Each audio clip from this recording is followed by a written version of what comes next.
Hi, my name is Siri and I work at the Brilliant Club. This university information, advice and guidance session aimed at pupils in their final years of school is about what it's like to study at university. Learning at university is quite different to learning at school and takes place in different teaching environments. This session will outline how students learn and study at university and outline a typical week for university students.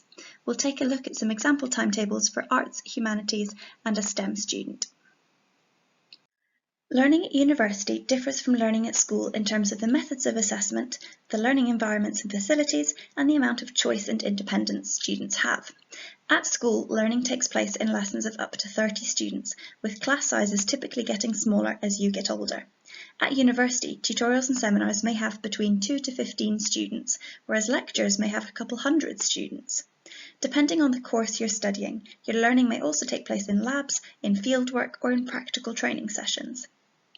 School students typically choose a couple of subjects to focus on.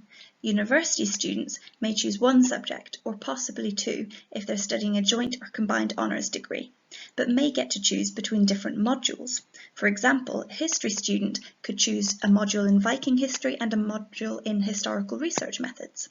Often, students have less choice in the first year of their degree and have more flexibility later on. However, some subjects, such as medicine, have less flexibility as there's core content that all medical students across the country are expected to learn. One of the main differences is the amount of independence. At university, students are responsible for their own learning and their own time. No one's going to be reminding you to hand in assignments or checking that you're doing independent research. However, if you do need support, you'll have an academic advisor you can go to for help.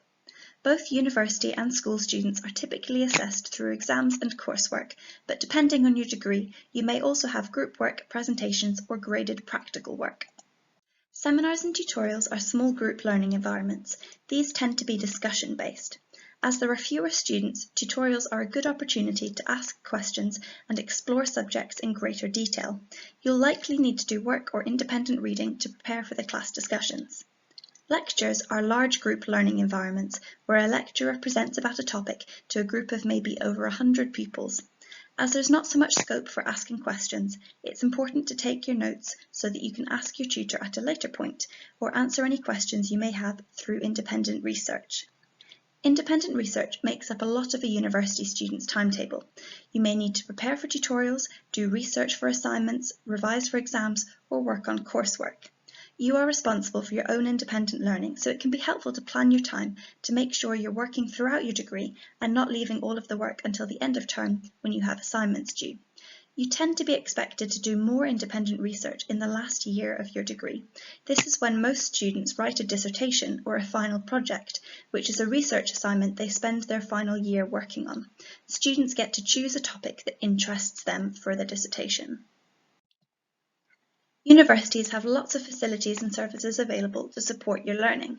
For example, they have private study rooms so you can get some quiet revision done, or do group work with your course mates.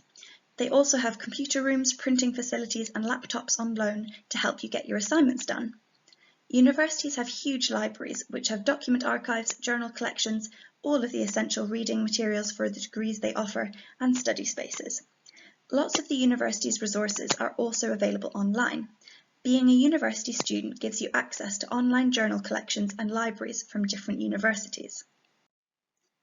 Your life as a student will vary quite a bit depending on what you study.